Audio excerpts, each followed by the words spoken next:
Hi, welcome to Vegan Business and Marketing Tips for cafes, restaurants, cloud kitchens, home bakers, and chefs.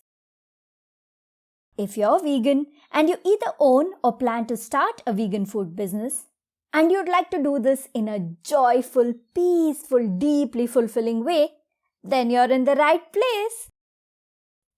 I'm Susmitha Veganosaurus, and I'm so glad you're here. Let's kick off this episode with an inspiring message from someone who's taken my guidance and applied exactly what I'm teaching you in this limited series podcast. Hi, I'm Supriya, an architect, entrepreneur, and a yoga trainer. I'm a multi-passionate, was struggling with insecurity and a lot of stress. I felt demotivated every time a client was interacting with me or a lead that I got did not sign up with my services. The interactions that I had with Susmitha has helped me a lot in realizing that I was chasing something that wasn't right for me. After working with her, I even realized that every time a wrong client walks out, I'm just making more space for the perfect client or my ideal client who could respect my time and value me. Every time she shares her own stories, it resonated with me, and I felt like I had someone who truly understood and who got new perspective to help me.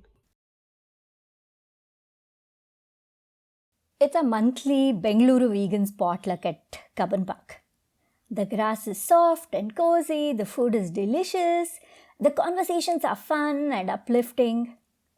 We usually have a mix of new and regular attendees, so there's always a round of introductions. It's my turn. I speak about my vegan journey, the ethical reasons that convinced me, how veganism turned me into a chef, then a blogger, then a teacher, entrepreneur, and finally now a holistic business coach and mentor. That's the gist of it, I say, unless anyone has any questions. So this guy G asks, what's the biggest challenge faced by vegan entrepreneurs? Before he completes a sentence, I hastily respond, other people. That's because I was thinking he's asking what's the biggest challenge faced by vegans. It is other people, isn't it? Then I register the word entrepreneurs and I have to pause for a moment. I need to really think about this one. Ask me about the various challenges vegan entrepreneurs face, and I can shoot off a long list. But I've never considered what the single biggest challenge is. At the potluck, I share a few pain points and hurdles off the top of my head. But over the weekend, I can't help but give the question a lot more thought. I mull over the areas in which my coaching clients seek my help most. Each business has its own unique set of pain points, but many challenges are shared across the board. What's the common denominator? Is there one at all? Can any challenge be singled out as the biggest? My brain keeps computing it in the background all weekend. Then the answer suddenly dawns on me. Oh, it should have been obvious. Especially considering how much I harp on and on about it on my blog, podcast, Insta post, mailing list, everywhere. I didn't think I could narrow it down, but it turns out that there is indeed one challenge that can be singled out as the biggest. So many pain points and issues different people deal with while running a vegan business lead back to that one single area being the weak link. Can you guess what it is? Before I tell you, I want to share some things I've often heard vegan business owners say. They've not paid for the order I sent last week. How do I ask for my money now? I feel so uncomfortable. She placed an order for today at 2 a.m. last night. I had to wake up really early and start baking it. Why do people expect last minute service like this? What can I do? My customers call me often, so I'm constantly with my phone, even when I should be spending quality time with my friends, family, and my other interests. What me time? What self care? I've got too many emails and social media comments and messages and DMs to respond to. I never asked for it, but he inundated me with advice about my business. Why do I have to listen politely and justify my decisions? Now I feel too drained to work. They're also a vegan organization. How can I refuse to collaborate with them even though I know we're not a good fit? Most people love my products, but now I got this one bad review from a dissatisfied customer and I'm so upset. How do I make everyone happy? My business occupies my mind day and night. How do I stop worrying about it constantly? Vegan food is delicious. How do I convince everyone to even try it with an open mind? These mental blocks are so tiresome to deal with. Even though my business is vegan, different customers have additional opposing expectations. Healthy versus junk food, gourmet versus affordable. Is all my effort even worth it if I can't please them anyway? If you're a conscious vegan entrepreneur, I bet you were like, oh my god, yes, totally, haha, so true. I thought I was the only one. While listening to a bunch or maybe all of those statements.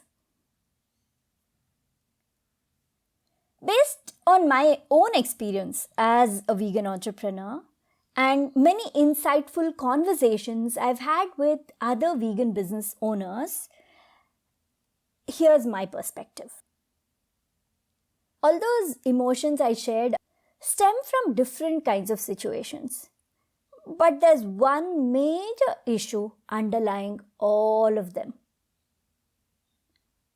A lack of healthy boundaries. I know boundary issues are common across the board in businesses, relationships, even personal lives.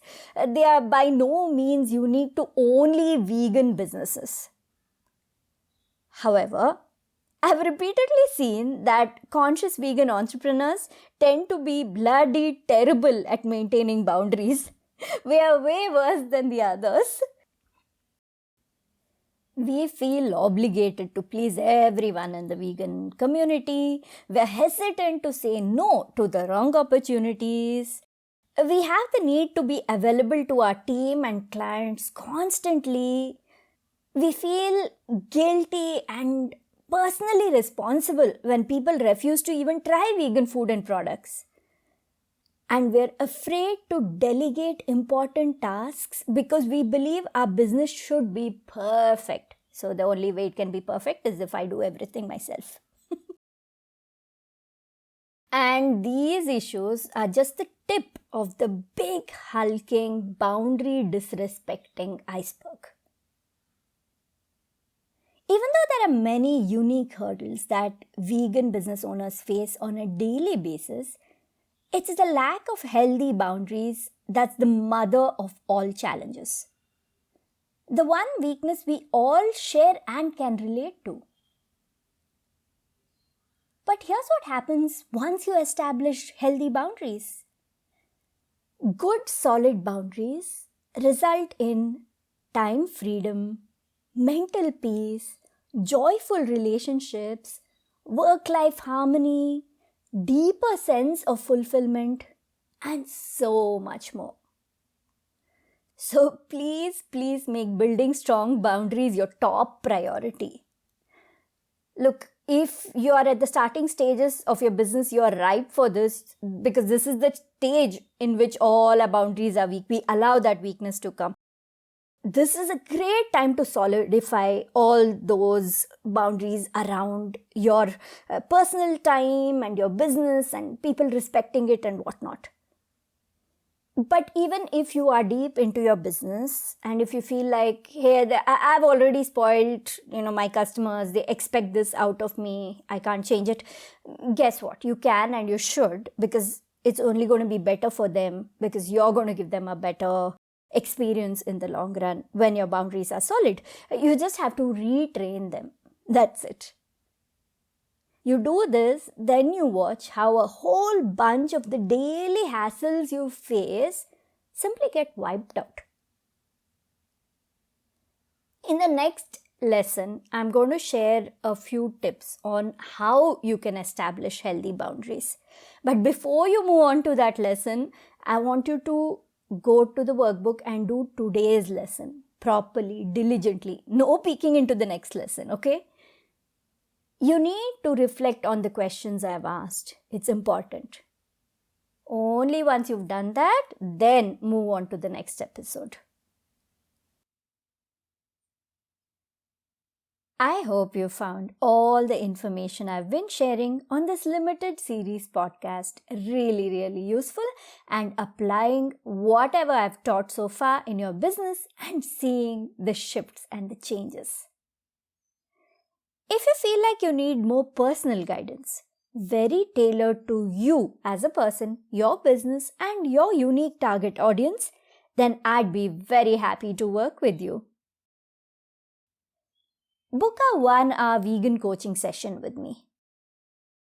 I'm here to support you, to guide you, and to answer any questions you have to the best of my ability.